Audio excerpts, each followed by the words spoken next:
기도드리겠습니다. 사랑의 하나님 아버지 감사합니다. 사랑하는 성도들이 드린 예물을 주님께서 기뻐 받아주시옵시고 무엇보다도 우리 성도들의 삶이 또 주님이 기뻐하시는 또 그러한 삶이 될 수 있도록 주님 역사하여 주시옵소서.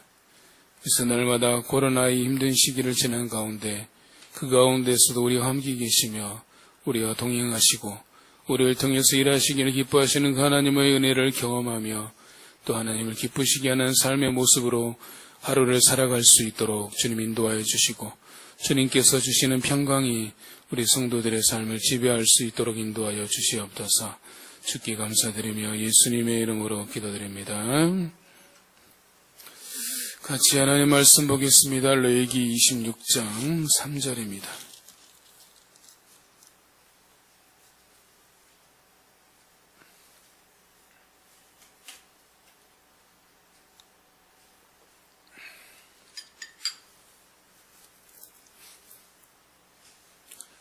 레위기 26장 3절, 짧은 한 절 말씀이니까 두 번 같이 봉독하겠습니다. 읽습니다. 시작. 너희가 내 규례와 계명을 준행하면, 너희가 내 규례와 계명을 준행하면. 아멘. 우리는 현재 코로나 시대를 살고 있습니다. 최근에 갑자기 확진자가 늘어나서 잡힐 것 같던 추세가 다시 늘어나고 있죠. 그래서 일각에서는 이제 코로나의 방역 체계를 위중자 중심으로 바꿔야 되지 않겠느냐라는 주장이 점점 커지고 있는 시기이기도 합니다. 코로나는 우리의 일상을 180도 바꾸어 놓았죠. 아무런 준비 없이 갑자기 온택트 시대로 접어들었고 온라인 수업이 시작되고 또 갑자기 배달 문화가 급증하고 또 자택근무가 급증하는 그러한 시대를 맞게 되었습니다. 갑작스럽게 준비 없이 맞아들인 이런 상황들로 인해서 많은 사람들이 고통을 당하고 있습니다. 대표적으로 자영업자들이 그러하고 또 개척교회도 역시 마찬가지입니다. 그래서 생긴 신조어가 코로나 블루라는 게 있습니다. 즉 코로나 시대를 지나면서 사람들에게 생긴 우울증이 이제 코로나 블루입니다. 그러나 이제 언젠가는 코로나가 끝날 것입니다. 어떤 사람들은 그렇게 이야기합니다. 이제 코로나는 독감처럼 우리가 함께 살게 될 것이다 라고 말합니다. 그렇게 되든지 아니 되든지 간에 어찌됐든 간에 지금의 상황과는 이제 달라지게 될 것이고 변화되게 될 것입니다. 그러므로 이제 우리에게 남은 과제는 코로나 이후의 시간들을 준비해야 되는 거죠. 코로나 이후를 생각하고 바라봐야 되는 겁니다.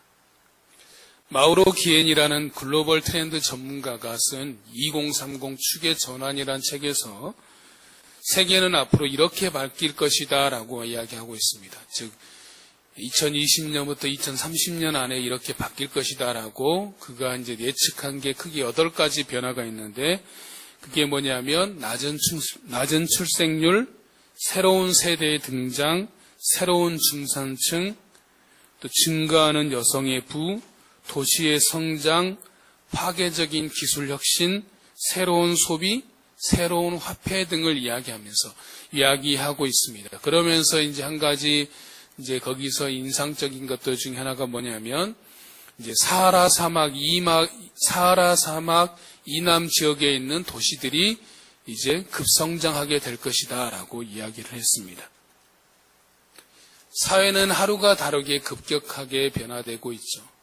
어느 날 갑자기 우리는 4차 혁명이라는 말을 들었고 또 갑자기 AI 시대로 접어들게 되고 모든 것이 급격하게 변화되고 있는 것들을 보게 됩니다.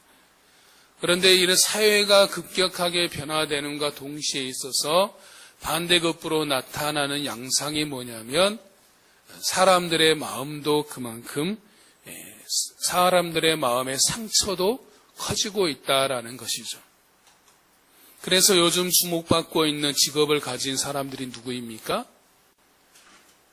대표적인 두 부류가 있는데 바로 정신과 의사와 심리학자입니다. 그래서 서적을 보면 그 어떤 서적보다도 정신과 의사들이 쓴 책들이 많고 심리학자들이 쓴 책과 강의들이 많은 것들을 보게 됩니다. 그것은 무엇을 말하냐면 사람들의 마음에 위로가 필요하고 상처받은 사람들이 많다라는 것을 증명하고 있다라는 것을 보여주고 있습니다. 그러면 우리에게 남은 질문은 뭐냐면 이러한 시대에 우리가 그리스도인으로서 어떻게 살아가야 하느냐 하는 문제가 남는 것이죠. 이것이 우리에게 주어진 과제다라고 말할 수 있습니다. 그러나 분명한 것은 성경 말씀은 시대와 환경을 초월하여서 역사하시는 살아있는 하나님의 말씀입니다. 과거에도 그랬고 현재에도 그러고 앞으로도 그러할 것입니다. 그렇기 때문에 시대가 힘들수록 사회가 급변할수록 변하지 않는 한 가지 사실은 뭐냐면 그럴수록 우린 더욱더 살아있고 변하지 않는 하나님의 말씀을 붙들고 살아야 된다라는 사실은 변하지 않습니다.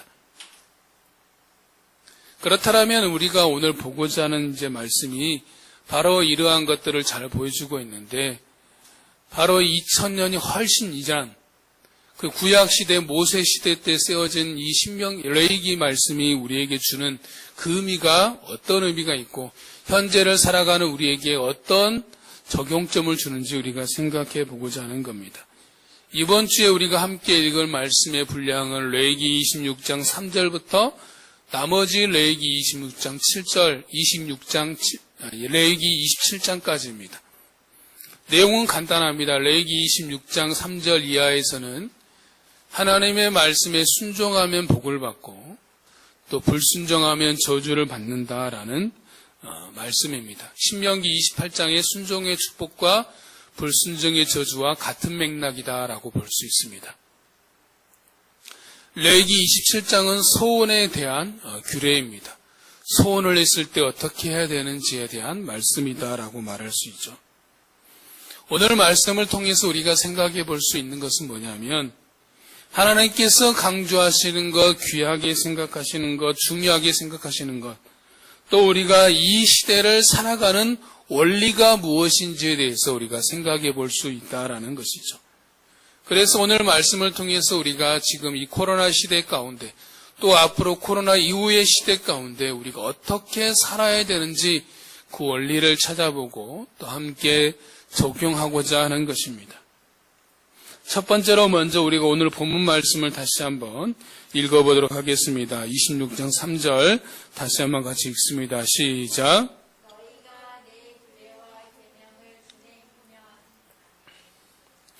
여기에 보면 너희가 내 규례와 계명을 준행하면이라고 되어 있는데 우리가 읽은 번역 성경에서는 개역 개정판에서는 모든 것을 준행이라는 단어로 다 묶어서 번역하고 있는데 사실 원어 그대로 풀면 어떻게 되냐면 내 규례를 따르고 계명을 지키면이라고 번역할 수 있습니다. 그러니까 준행이라는 말을 따르고 지킨다라는 말로 풀었을 수 있다라는 거죠. 그래서 새 번역 성경에서는 뭐라고 번역하고 있냐면 너희가 내가 세운 규례를 따르고 내가 명한 계명을 그대로 받들어 지키면이라고 번역하고 있습니다. 그래서 본문에 말하고 있는 준행이라는 단어를 따르고 지키는 것이라고 번역하는 것이 더 정확한 번역이다라고 말할 수 있습니다. 먼저 첫 번째 포인트로 우리가 생각해 볼 수 있는 것은 그렇다면 하나님의 말씀을 따르고 지킨 사람들을 먼저 생각해 보도록 하겠습니다. 어떤 사람들이 있냐? 첫 번째 인물은 바로 에녹입니다. 여러분이 기록하고 있는 에녹은 어떤 사람입니까? 에녹하면 무엇이 떠오릅니까?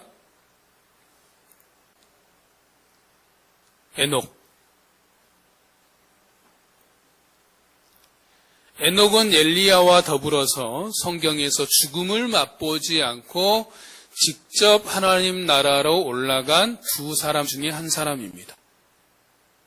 그 이유가 뭐냐면 창세기 5장 22절에 보면 무드셀라를 낳은 후 300년을 하나님과 동행하며 자녀를 낳았으며 라고 말하고 있습니다.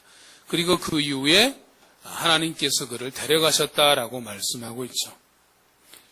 에녹이 엘리야처럼 어떤 하나님의 기적을 행하고 하나님이 위대한 일을 행하고 하나님이 어떤 역사를 행했다는 기록은 단 한 구절도 없습니다.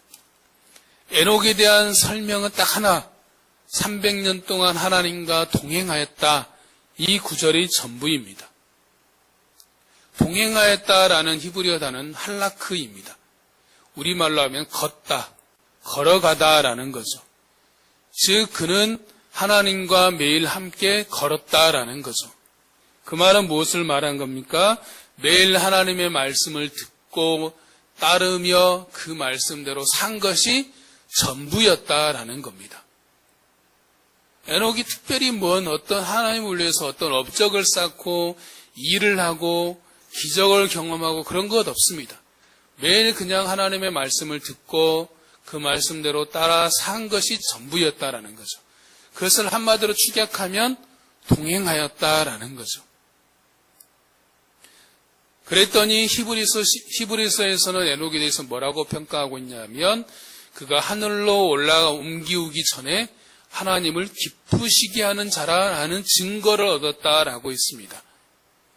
하나님과 동행하였을 것뿐인 하나님과 동행한 삶이 전부인데 그러한 삶이 하나님을 기쁘시게 했다라는 증거를 얻은 삶이었다라고 말하고 있습니다.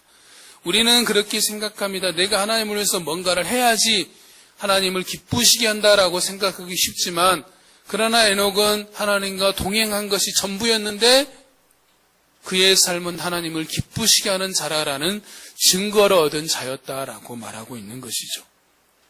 다음으로 살펴볼 인물은 노아입니다. 노아가 살던 시대는 온 땅에 악이 관영하였다라고 말하고 있습니다. 관영하였다는 것은 가득하였다라는 뜻입니다. 그때 노아는 어떤 사람이었냐면 노아만이 하나님의 은혜를 입은 의인이었고 또 노아는 의인이요 당대의 완전한 자요 하나님과 동행하였다라고 말하고 있습니다. 여기서 하나님과 동행하였다라는 단어도 역시 할라크입니다. 하나님께서 노아를 부르셔서 하신 명령이 뭡니까? 노아에게 하신 명령이 뭐였죠? 방주를 지으라라고 말씀하셨죠.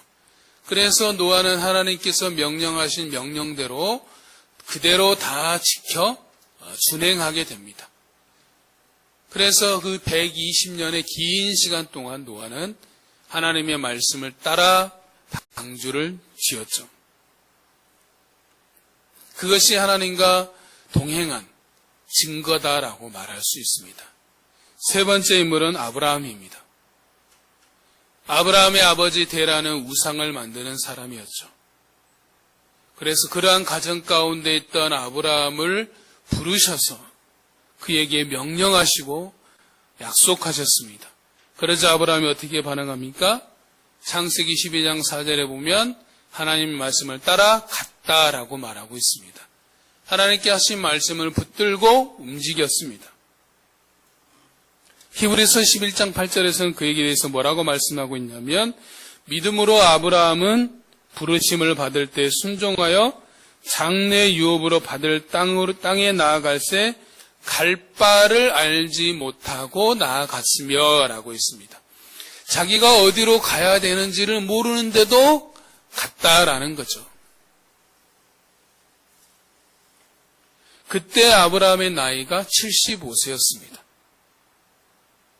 10년이 지나도 아무런 일이 없자 하가를 통하여서 이스마엘을 낳게 되죠. 그의 나이 86세 되어 있습니다. 그러자 13년의 시간이 더 지난 후에 하나님께서 아브라함의 나이 99세 때에 아브라함을 찾아와서 말씀합니다. 창세기 17장 1절에 보면 나는 전능한 하나님이라 너는 내 앞에 행하여 완전하라 라고 말씀하고 있는데 여기서 행한다라는 단어가 바로 할라크입니다. 하나님의 말씀을 따라 사는 삶이 하나님 보시기에 완전한 삶이다라는 것을 말씀하고 있는 것이죠. 그래서 말씀대로 준행한다라는 것은 하나님의 말씀을 듣고 따르며 지키는 것이다 라고 말할 수 있습니다.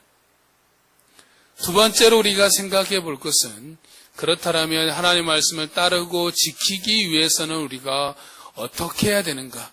어떤 삶이 따르고 지키는 삶인가라는 것입니다. 그게 두 가지 포인트로 생각해 볼 텐데, 첫 번째는 바로 소망을 가지는 것입니다. 소망이 무엇입니까? 영어로 말하면 간단하게 호프이지만 제임스 패커의 말에 의하면 소망이란 간단히 말해서 하나님이 우리 앞에 보장하신 미래의 전망입니다. 하나님이 우리 앞에 보장하신 미래의 전망. 이게 소망이다라는 거죠. 즉 하나님의 약속이 실현될 것을 미리 내다보는 믿음이라고 말할 수 있습니다. 그러나 반면에 낙관은 뭡니까? 최선의 것이 이루어질 것이다라고 생각하는 보장 없는 기대입니다. 그냥 막연하게 좋은 일이 생길 거야. 앞으로 나의 삶에 행복한 일이 잘 일어나고 잘 될 거야 라고 막연하게 어떤 보장이 없지만 기대하고 바라는 것이 낙관하는 것이다면, 소망은 뭐냐면 하나님의 약속이 하나님께서 내 삶에 약속하신 것이 반드시 이루어지실 것이다라는 분명한 기대를 가지고 있는 믿음이 바로 소망이다라는 것이죠. 그래서 소망 없는 인생은 어떻게 삽니까? 인생에 흥미도 없고 충족감도 없고 냉혹하며 반항적이며 또 괴롭고 고통스럽게 생존을 위한 삶을 살아갑니다. 또 종종 하는 말이 이대로 죽어버렸으면 좋겠다라는 말과 또 이대로 죽어버렸으면 좋겠다는 말로 어떤 현실에 대한 자신의 삶의 감각을 표현하게 되죠. 반면에 소망이 있는 삶은 활기가 넘치고 열정이 넘치고 흥분을 낳는 삶을 살게 되는 것입니다. 그렇게 되면 당연히 소망 없는 인생보다 소망이 있는 인생이 낫죠. 그러나 소망이 있다고 해서 다 좋은 것이 아닌 것이 아니라 한 걸음 더 나아가면 소망을 가지되 올바른 대상에 대한 소망을 갖는 것이 또한 더 중요합니다. 일반적으로 사람들이 소망하는 것이 뭡니까? 내 자녀가 잘 되는 것, 물질의 부를 갖는 것, 건강을 갖는 것, 성공하는 것, 사람들의 인기를 얻는 것이다 라고 생각하기 쉽습니다. 물론 이것도 소망을 가질 수 있죠. 그러나 이러한 소망은 한계점이 있습니다. 어떤 한계가 있습니까? 일시적인 만족은 줍니다. 만족을 주지 않는 건 아니죠. 분명히 일시적 만족은 줍니다. 그러나 그것이 지나고 나면 더 큰 허무와 공허를 가져온다라는 것이죠. 내가 부를 얻었을 때 그것으로 내가 원하는 부를, 내가 100을 원한다고 부를 얻으면 그 100을 얻었을 때 만족함이 찾아온 것이 아니라 더 큰 것을 바라보게 돼요. 내 100이로 만족하는 것이 아니라 1000을 바라게 되죠. 1000을 얻게 되면 만을 받게 되는 거죠. 만을 원하게 되는 거죠. 그래서 항상 더 큰 허무와 공허를 가져오는 것이 어떤 일반적으로 소망을 갖는 것의 한계점입니다.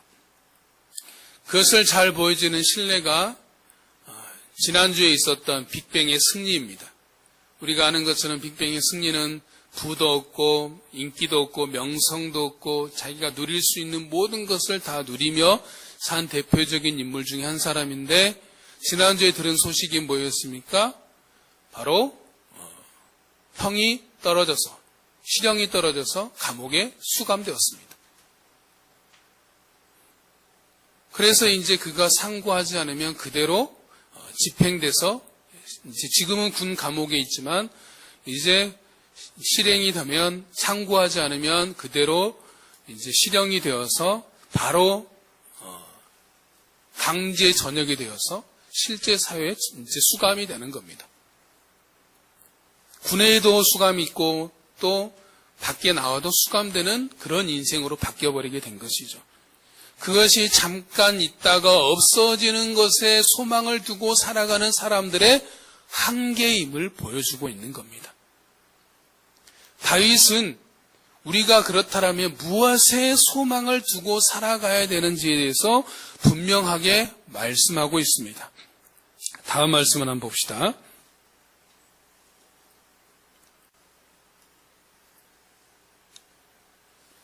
같이 읽습니다.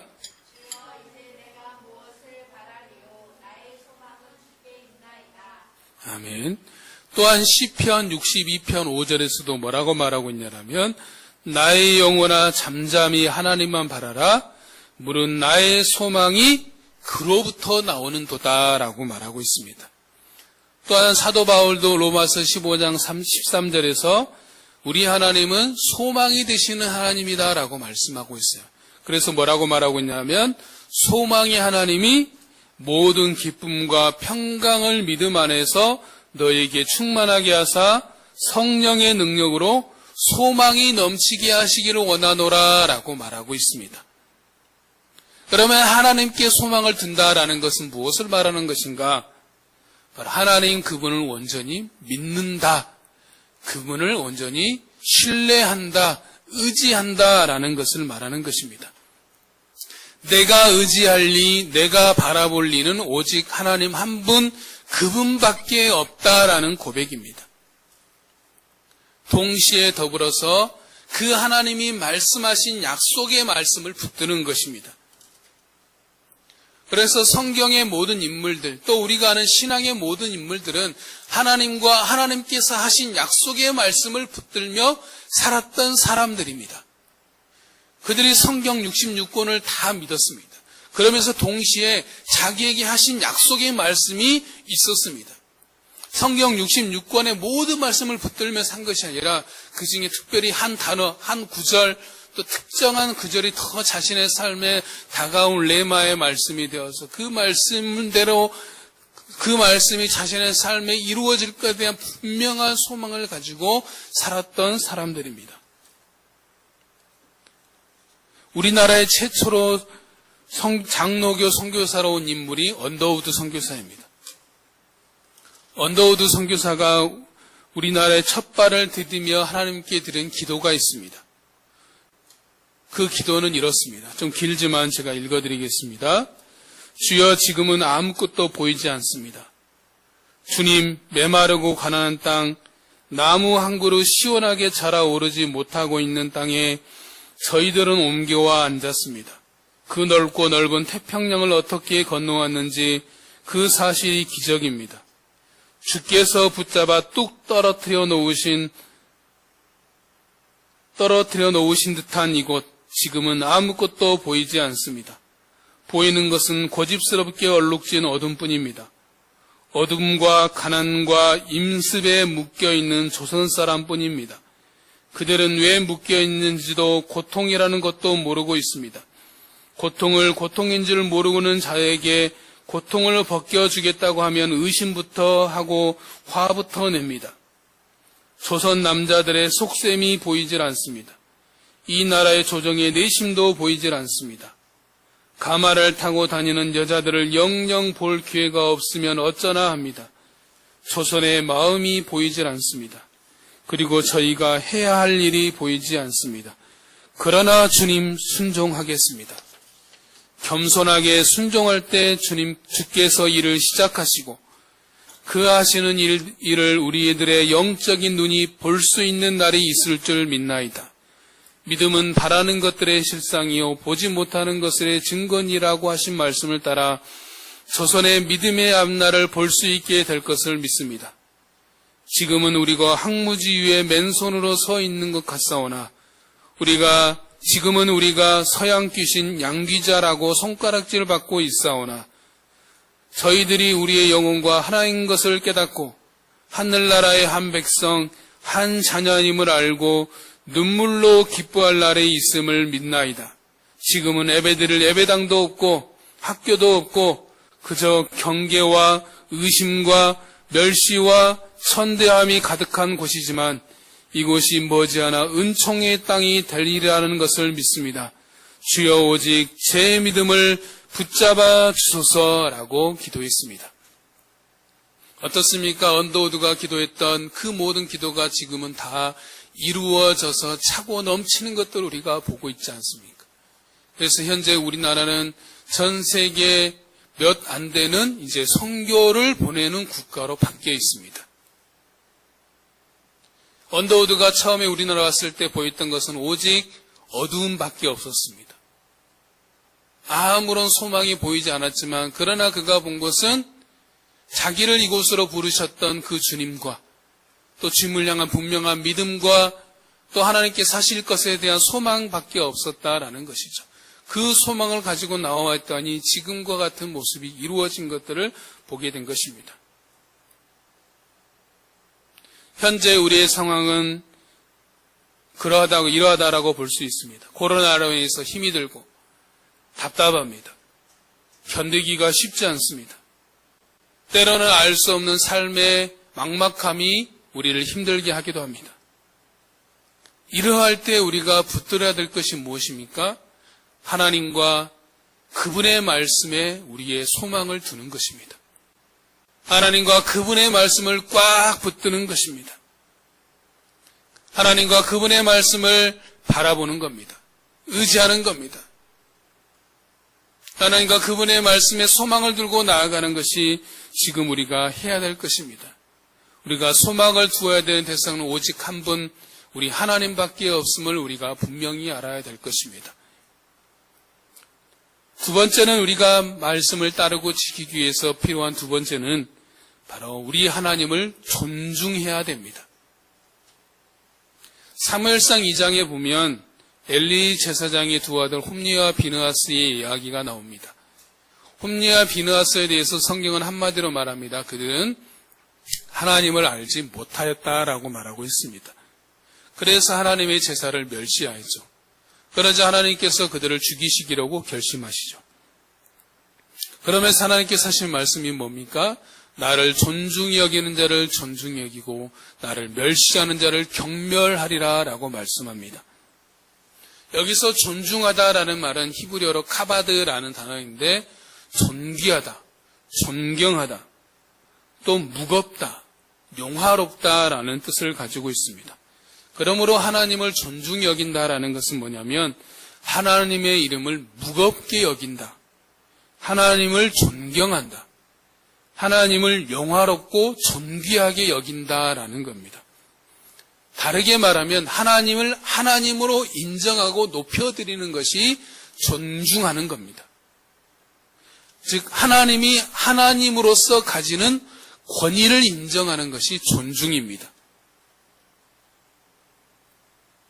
그러므로 하나님을 하나님으로 인정하고 하나님의 권위를 존중하는 자가 하는 삶의 태도가 뭡니까?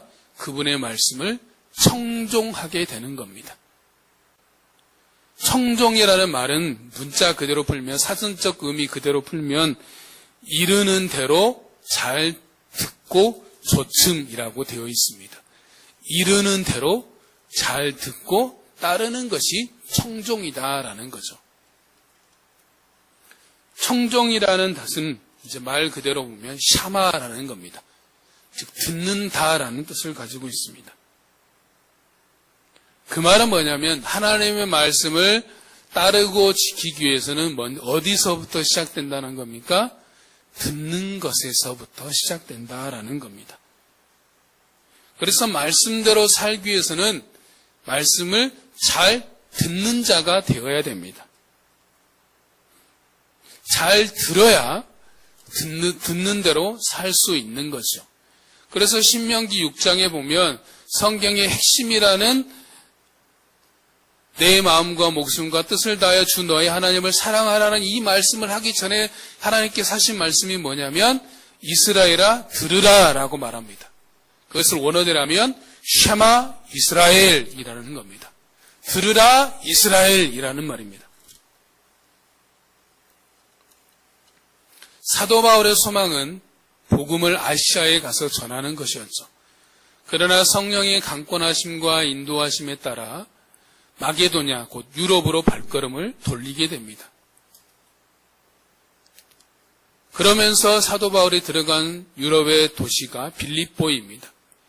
빌립보에서 기도할 곳을 찾다가 자주장사 루디아를 만나게 됩니다. 루디아가 바울이 전하는 복음을 듣다가 주께서 루디아의 마음을 여셔서 바울의 말을 따르게 됩니다.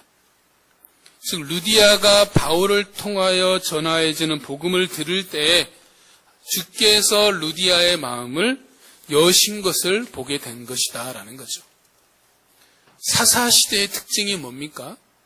사사시대를 한마디로 말하면 어떤 시대라고 말할 수 있죠? 자기 소견에 옳은 대로 행한 시대가 사사시대입니다.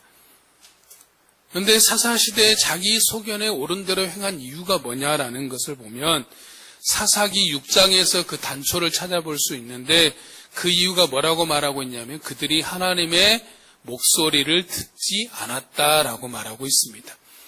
그들이 하나님께서 말씀하시는 말씀을 듣지 않고 그래서 자기들이 원하는 신들을 섬기고 자기들이 원하는 방법대로 행했다라는 것을 말하는 거죠. 하나님의 목소리를 듣지 않았기 때문에 자기들 마음대로 행하는 것입니다. 그러므로 하나님의 말씀을 잘 듣는 것, 잘 경청하는 것이 하나님을 존중히 여기는 삶의 시작이다라고 말할 수 있어요. 여러분의 읽으라고 추천한 추천도서인 경청 영혼의 치료제라는 책에서 저자는 경청은 환대라고 정의하고 있습니다. 환대라는 말이 뭡니까? 문자 그대로 풀면 반갑게 맞아 정성껏 후히 대접한다라는 뜻입니다. 하나님의 말씀을 경청한다는 건 뭐냐면 하나님을 내 삶 가운데로 정성껏 맞아들여서 후히 대접하는 것을 말하는 겁니다. 하나님을 내 마음 가운데 정성껏 맞아들여서 후히 대접한다는 게 뭡니까? 하나님께서 내 마음에 말씀하시도록 내 마음을 활짝 여는 것을 말하는 겁니다. 그렇기 때문에 경청은 소리를 듣고자 애쓰는 것만이 아니라 내면을 열어 마음 상태를 준비하는 겁니다. 내 마음을 활짝 열어 준비해야지만이 하나님의 말씀을 들을 수 있다라는 거죠. 그래서 경청은 순복하며 자신을 내어드리는 자세라고 말할 수 있습니다. 우리에게 말씀하시는 그분의 말씀을 들으려면 우리의 마음을 열어 그분께 드려야 됩니다. 내 마음을 드려야 그분의 말씀을 들을 수 있다라는 거죠. 마음은 드리지 않으면서 주님 내게 말씀하시옵소서 내가 듣겠나이다 라는 것은 맞지 않다라는 거죠. 마음과 함께 마음을 활짝 열면서 주님 나에게 말씀하여 주시옵소서라고 해야 된다라는 것이죠. 그리고 더불어서 경청에서 중요한 것은 듣는 내용이라기보다는 말씀하시는 분과의 관계에 있습니다. 내가 어떤 말을 들었냐라는 것보다 더 중요한 건 뭐냐면 지금 나에게 말씀하시는 분과 내가 어떤 관계를 맺고 있느냐라는 거죠. 그래서 요한복음 15장 5절에서 뭐라고 말하고 있습니까? 나는 포도나무요 너희는 가지라. 그가 내 안에 내가 그 안에 거하면 사람이 열매를 많이 맺나니 나를 떠나서는 너희가 아무것도 할 수 없다라고 말씀하고 있는데 이 말씀에서 핵심 포인트는 뭡니까? 그분 안에 있는 겁니다. 그분 안에 있지 않을 때 아무것도 할 수 없다라는 것에 우리가 포인트를 두면 안 되죠. 그분 안에 있으면 이것이 핵심이에요. 그분 안에 있으면 우리가 핵심이지 그분 밖에 있으면 무슨 일을 할 수 있다 없다 이게 중요한 것이 아니라 핵심은 그분 안에 있는 것이다라는 거죠. 그분 안에 있어야 모든 것을 할 수 있고 또 그분 안에 있지 않으면 모든 것을 할 수 없다라는 것이 결정되는 것이죠. 그러므로 중요한 것은 내가 무슨 말을 들었느냐보다 더 중요한 것은 내가 지금 말씀하시는 분과 얼마나 친밀하느냐라는 것이 더 중요하다라는 사실입니다. 그런데 하나님의 말씀을 듣는 이 경청하는 삶의 걸림돌이 있는데 그게 뭡니까? 내 생각, 자신의 생각과 자신의 관점입니다. 자기의 관점에서 판단하고 바라보는 것, 이것이 가장 큰 걸림돌이 되는 겁니다. 에레미야 42장에 보면 그런 말씀이 있습니다. 모든 군대의 지휘관과 가레야의 아들 요하난과 호사야의 아들 여사냐와 백성의 낮은 자로부터 높은 자까지 다 나와서 에레미야를 찾아가서 이렇게 말합니다. 당신은 우리의 탄원을 듣고 이 남아있는 모든 자를 위하여 당신의 하나님 여호와께 기도해 주소서. 당신이 보는 바와 같이 우리는 많은 사람 중에서 남은 적은 무리이니 당신의 하나님 여호와께서 우리가 마땅히 갈 길과 할 일을 보이시기를 원합니다. 라고 요청을 하면서 동시에 뭐라고 말하냐면 그의 목소리가 우리에게 좋든지 좋지 않든지 우리가 순종하겠습니다. 라고 요청을 합니다. 에레미야에게 찾아가서. 그러자 에레미야가 그 말을 듣고 하나님께 가서 기도했습니다. 그래서 에레미야가 하나님 말씀을 듣고 다시 그들에게 와서 에레미야가 다시 그들에게 하나님 말씀을 전합니다. 뭐라고 전하냐면 너희가 겁내는 바벨론 왕을 두려워하지 말라. 내가 다시 너희를 이 땅으로 돌아오게 할 것이고 또 내가 너희를 구원할 것이며 또 내가 너희를 불쌍히 여겨 너희 본향 땅으로 돌려보낼 것이다 라고 말씀합니다. 그러자 그들이 어떻게 반응하냐면 분명히 자기들이 좋은 말씀이든 좋지 않는 말씀이든 무조건 순종하겠습니다 라고 했던 그들이 뭐라고 반응했냐면 에레미야가 거짓을 말하고 있다. 에레미야 선지자가 지금 바룩이라는 자에게 속아서 우리에게 지금 거짓말을 하는 것이다 라고 그들이 하나님의 말씀을 거부합니다. 그러면서 하나님이 가지 말라고 말한 애굽으로 내려가게 됩니다. 정작 그들이 말로는 하나님의 말씀을 무조건 순종하겠습니다 라고 했으면서 정작 하나님이 말씀하시자 그들의 생각과 다르자 바로 거부해버린 거죠. 그들이 기대했던 것과 다르자 따르지 않은 것들을 보게 됩니다. 우리도 그럴 수 있습니다. 많은 사람들이 하나님 말씀을 듣기를 원합니다. 그런데 정작 하나님께서 말씀하시면 어떻게 반응합니까? 바로 듣고 따르지 않을 때가 많습니다. 듣고 따르지 않는 경우를 보면 첫 번째는 듣고 따르지 않는 경우 대부분은 바로 자신이 기대했던 것과 다를 때 따르지 않습니다. 내가 하나님 말씀을 듣고 싶습니다라고 말하면서 그 마음속에는 뭐가 있냐면 자신이 듣고 싶은 말씀대로 말해주기를 원하는 그런 심리가 깔려 있어요. 그런데 하나님께서 자기가 듣기를 원하는 대로 말씀하지 않고 다르게 말하면 거부한다라는 거죠. 따르지 않는다라는 거죠. 언제 자기가 하나님의 말씀을 듣기 원했느냐라는 식으로 말하는 경우가 대부분이다라는 거죠. 그러면서 뭐라고 말하냐면 하나님께서 나에게 말씀하지 않았다라고 말한다라는 거죠. 자신의 생각과 일치하면 따르고 맞지 않으면 거부하는 것이 사람의 본성인 것들을 보게 됩니다. 그래서 하나님께서 하시는 일이 우리의 생각, 우리의 관점, 곧 우리의 자기를 깨트리시는 것들을 먼저 합니다. 제가 처음 개척을 시작할 때 나름대로 구상한 것이 있었습니다. 개척 멤버는 이 사람들과 하면 좋겠다, 저 사람과 하면 좋겠다라고 생각을 했습니다. 그래서 저만의 계획을 세웠죠. 그런데 막상 그들을 찾아가서 내가 이제 개척을 하려고 하는데 같이 하자라고 이야기를 하는데 그들의 상황과 여건이 도저히 함께할 수 없는 상황인 것이죠. 그래서 계획했던 모든 것들이 하나도 안 맞았습니다. 다 틀어졌습니다.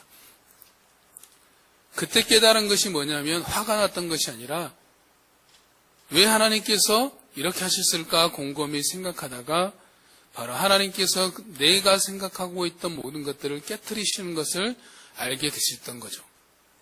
그러면 왜 하나님이 우리의 생각들, 우리의 관점들을 깨트리시는가? 그 이유는 이와 같은 것이라 라고 생각합니다. 다음 말씀을 보겠습니다. 같이 읽습니다.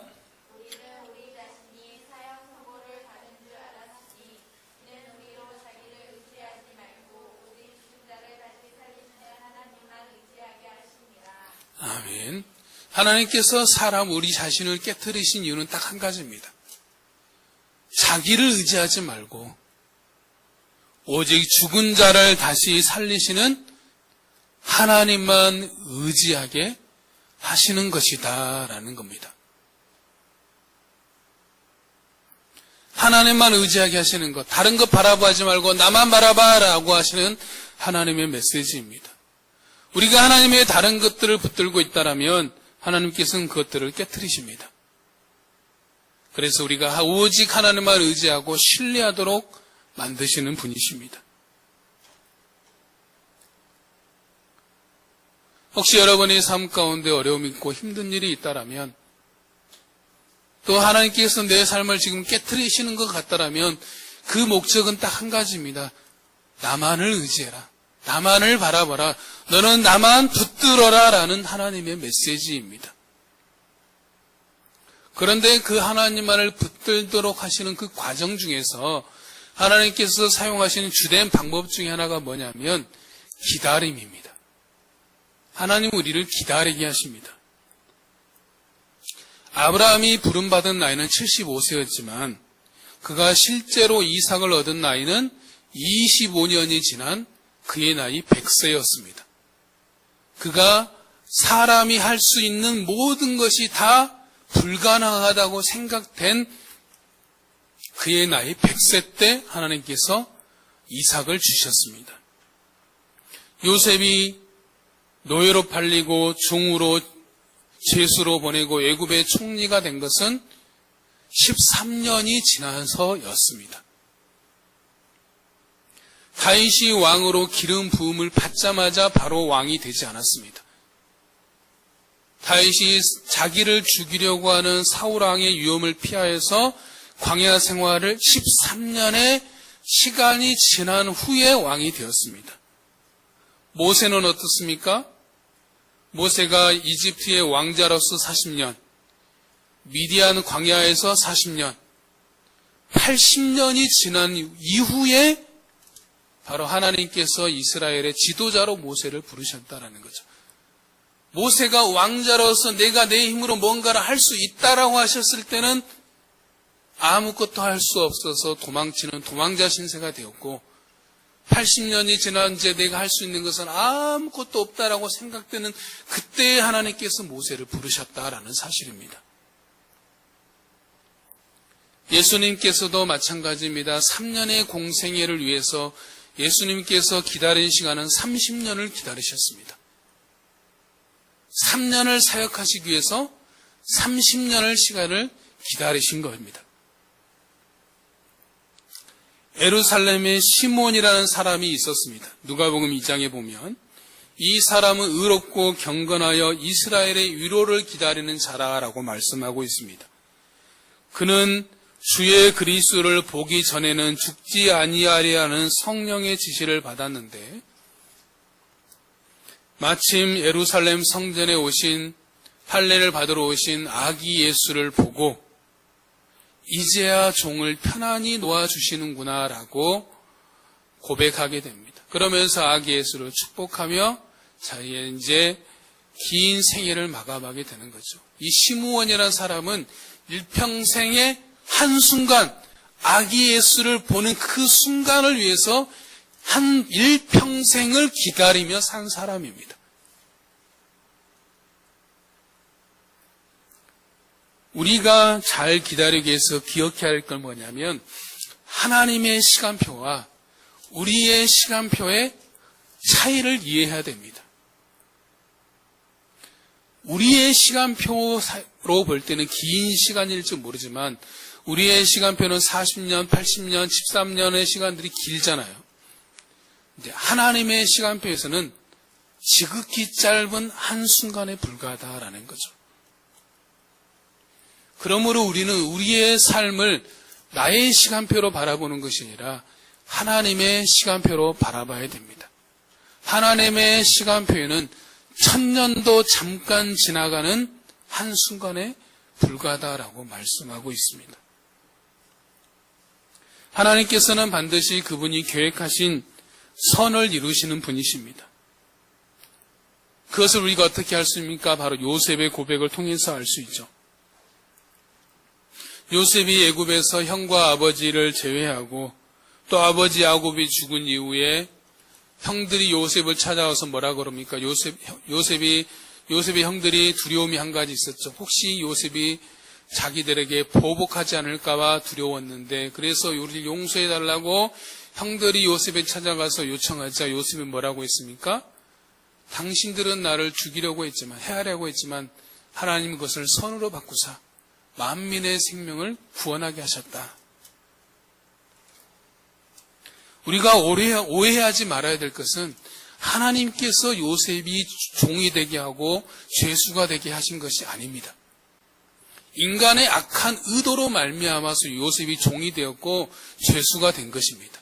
그런데 하나님께서는 인간의 그런 악한 의도마저도 사용하셔서 선이 되게 하시는 분이십니다. 그것은 무엇을 말해줍니까? 우리는 우리의 삶에 일어나는 모든 일, 좋은 일이 되었던 나쁜 일이 되었던 선한 일이 되었던 악한 일이 되었던 그 모든 것들을 하나님께서 다 사용하셔서 나를 향하신 하나님의 선을 이루시는 도구가 되게 하신다라는 겁니다. 그렇기 때문에 우리가 무슨 일을 만나도 그 모든 일을 통해서 선을 이루시는 하나님을 신뢰해야 되는 것입니다. 세 번째는 하나님 말씀을 따라서 지키며 사는 세 번째 원리는 하나님의 말씀을 읽는 겁니다. 우리가 매일 하나님의 말씀을 읽고 있습니다. 그러나 읽는다고 다 읽는 것이 아닙니다. 읽기는 읽었는데 내 삶에 아무런 영향력이 없다라면 읽는 것이 아닙니다. 세 번째 원리는 짧게 말하면 삶으로 성경을 읽자라는 겁니다. 어떻게 성경을 읽자고요? 삶으로 성경을 읽자. 경청 영혼의 치료제에서 이렇게 말하고 있습니다.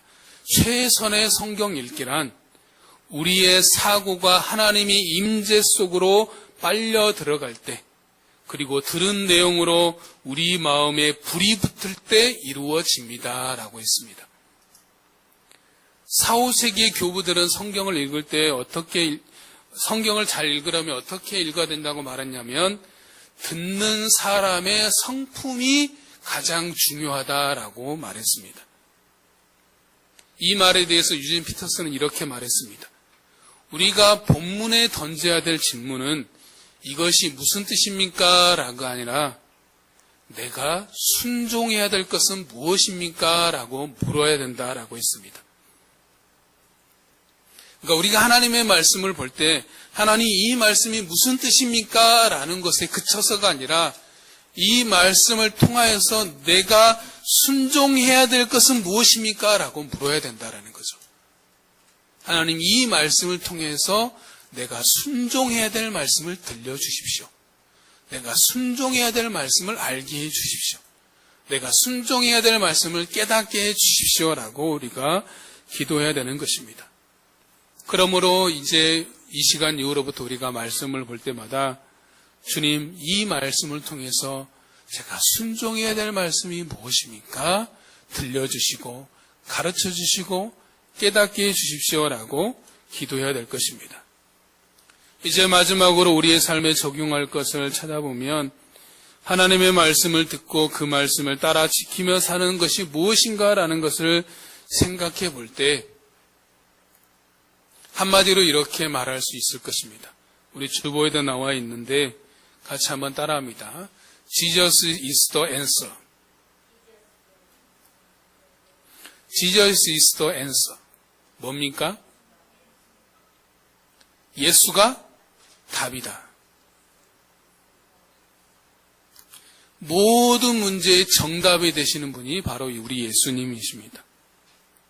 해답과 정답의 차이가 있습니다. 해답은 뭐냐면 문제를 푸는데 필요한 다양한 방법이라면 정답은 유일한 답, 정해진 한 가지의 답을 말합니다. 말씀을 듣고 따라 지킨다라는 것은 뭐냐면 내 삶의 모든 정답이 예수님께 있음을 알고 예수님께 자문을 구하는 거고 예수님의 답을 듣고 행한다라는 것을 말하는 것이죠.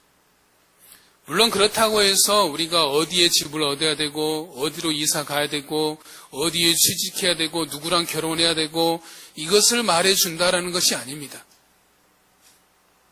그러나 모든 문제의 정답이 되시는 하나님께 예수님께 나아가서 아뢰면 예수님께서 그에 필요한 적절한 방법과 지혜를 우리에게 가르쳐 주시는 겁니다. 그런데 우리는 어떻게 합니까? 묻기 전에 이미 내가 결정을 해버리거나 아니면 물어도 내가 원하는 것만 듣기를 원합니다.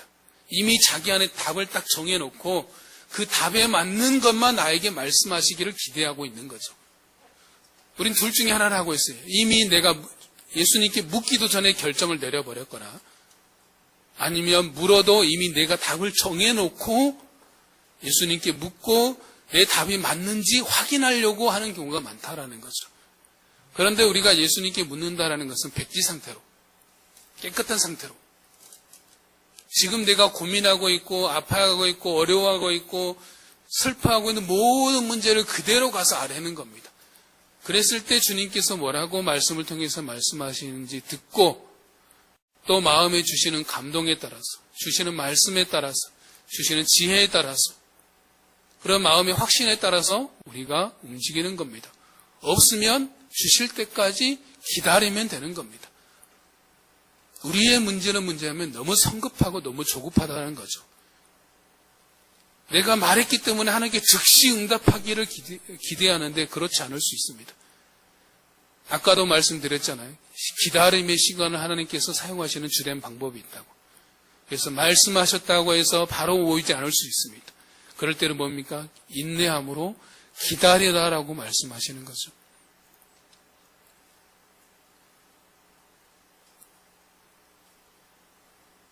고통 가운데 있을 때 예수님께 나아가 자신의 고통을 아뢰면 되는 것입니다. 우리가 울 때 우리 주님도 함께 우시는 분이십니다.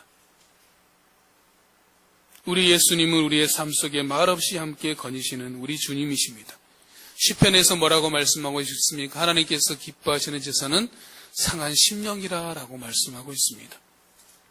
한나가 마음이 괴로워서 기도할 때 하나님께서 그 기도를 들으시고 사무엘을 허락해 주셨습니다. 인생을 살면서 어려움이 없고 아픔이 없는 사람이 어디 있습니까?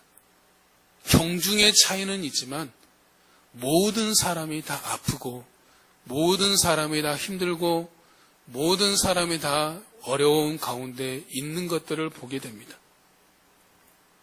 그런데 사람들은 그 사실을 잘 모릅니다.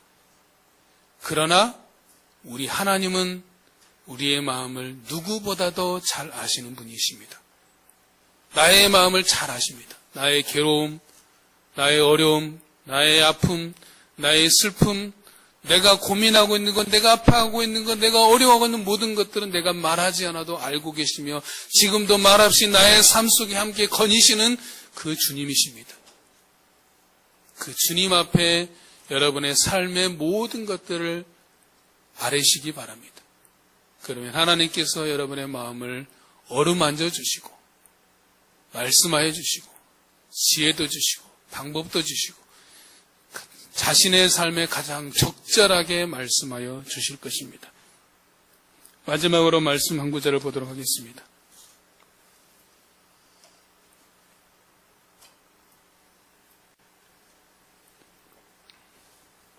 같이 읽습니다. 시작.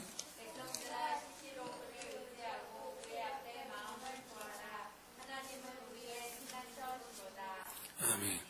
말씀의 결론을 내리면 시대가 어떻게 변하든 변하지 않는 것은 하나님과 그분의 말씀입니다.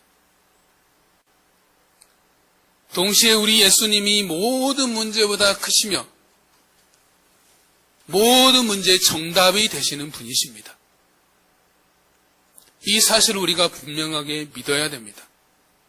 하나님의 말씀은 영원히 변하지 않는 살아있는 하나님의 말씀이고 동시에 우리 예수님은 모든 문제보다 크시며 모든 문제의 정답이 되신다는 사실을 내가 분명히 믿을 때 우리가 그 주님 앞에 우리의 모든 문제를 아뢰 수 있는 것이죠. 그 주님의 그 사실을 확신하면서 우리의 삶의 모든 무거운 짐, 우리의 삶의 모든 것들을 우리 주님께 아뢰며 나아갈 때 모든 지각에 뛰어나신 하나님의 평강이 우리 모든 성도님들의 마음과 생각을 지켜주시기를 주의 이름으로 축원합니다. 우리 같이 찬양하겠습니다.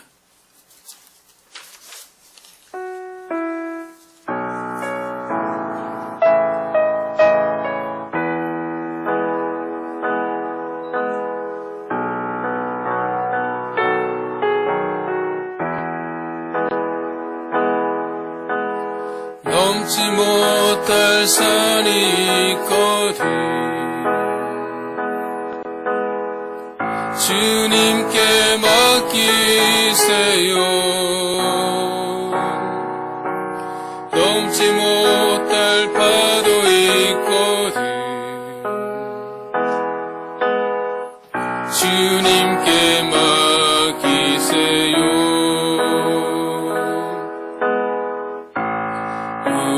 가야 할 길은 멀고도 험한 길 허덕이며 가야 하는 우리 인생인데 이럴 땐 우리 누구르지 않아요. 주님밖에 없어요. 나는 그 길 알 순 없지만 주님이 되신가요? 참지 못할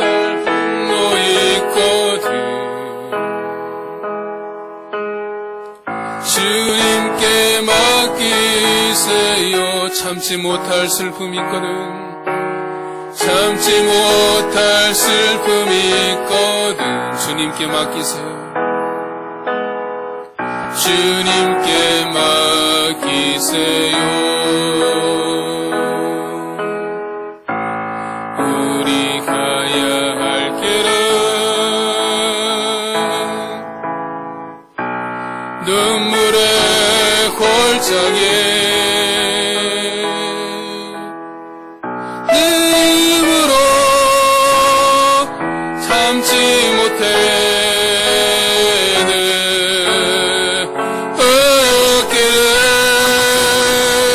어렵기를 이럴 때 우리 누구르지 않아요. 주님밖에 없어요. 주님밖에 없어요. 나는 그 길 갈 순 없지만 주님이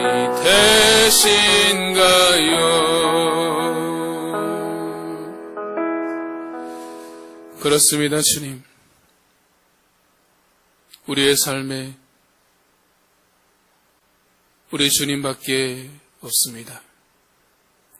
주님만이 우리의 소망이 되시고 주님만이 우리의 힘이 되시며 주님만이 우리의 도움이 되시고 주님만이 우리의 능력이 되심을 고백하며 나아가오니 그 하나님께서 우리 모든 성도들의 삶 가운데 역사하여 주시옵소서. 우리 성도들의 아픔 가운데 슬픔 가운데 고민 가운데 괴로움 가운데 분노 가운데 삶의 모든 문제 가운데 주님 역사하여 주셔서 만져주시옵시고 치유하여 주시옵시고 위로하여 주시옵시고 힘과 용기를 더하여 주시사 날마다 하나님 아버지 살아있는 하나님과 하나님의 말씀을 굳게 붙잡고 모든 문제의 정답이 되신 우리 주님만을 의지하며 살아갈 수 있는 우리 사랑하는 모든 성도들 될 수 있도록 주님 역사하여 주시옵소서. 지금은 우리 주 예수 그리스도의 은혜와 하나님의 크신 사랑과 성령님의 감화 감동 교통하심이 모든 문제보다 크시고 우리의 삶의 모든 문제의 정답이 되시는 그 주님께서 우리 성도들의 삶을 어루만져 주실 것들을 기대하옵고 또 이 시간 머리 숙이는 우리 사랑하는 모든 성도들 머리 위에 지금부터 영원까지 항상 함께 있을지어다.